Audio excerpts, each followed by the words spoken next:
接着来玩这个孔目躲猫猫这个躲藏者模式，我们使用谁呢？使用这个凡妮莎吗？还是用这个吹折蛹吧？这个怪盗吹折蛹平时很少用，它的速度是挺快的。我们开局直接往左边这个房间看到了一个宝箱，你过来啊！直接拿上宝箱啊，马上上2楼。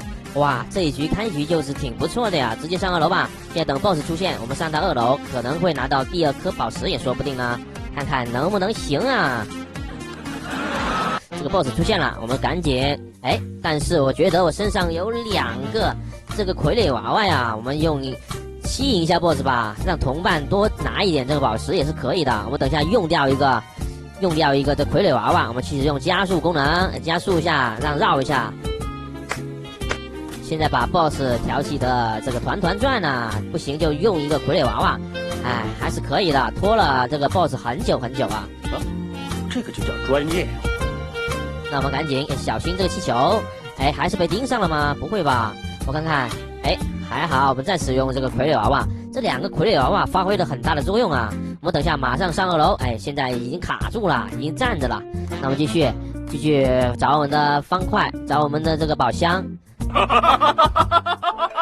现在有2个背包空格呢，但是为什么1个宝箱都没有发现呢？这个宝箱都是被人开过的了。现在已经放上3颗宝石了吗？加上我身上有1颗，那意思说外面还有2颗宝石啊。什么回事呢？我们继续拿一个道具吧，看看又是这个巫毒娃娃。很好，这个巫毒娃娃等一下可以帮我的大忙。那现在终于找到1个宝箱了，现在是2个宝石，2个宝石，那它最后1个宝箱在哪里呢？烦死了！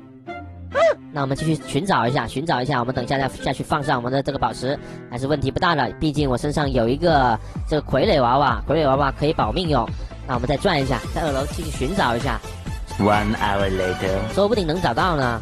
找到的话就轻松很多了。现在已经有2名小伙伴被淘汰，那我们现在有点危险，我们千万要小心啊！我现在是残血状态，如果能加一个血量就挺不错的了。真的没有啦，这个2楼。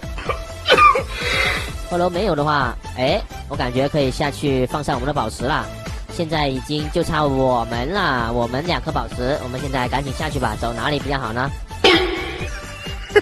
走中间这个吧，果然走这里还是比较安全的，因为我看到 BOSS 正在追击的另外这个小四眼，我们直接去放上我们的宝石，只要不遇到他的宠物，那这一局呢是问题不大的。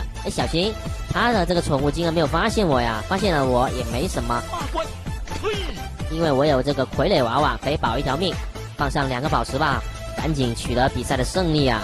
现在问题是不大的，很好，我看一下。应该能得到900分吧？有没有900分呢？我来看一下，应该是有的。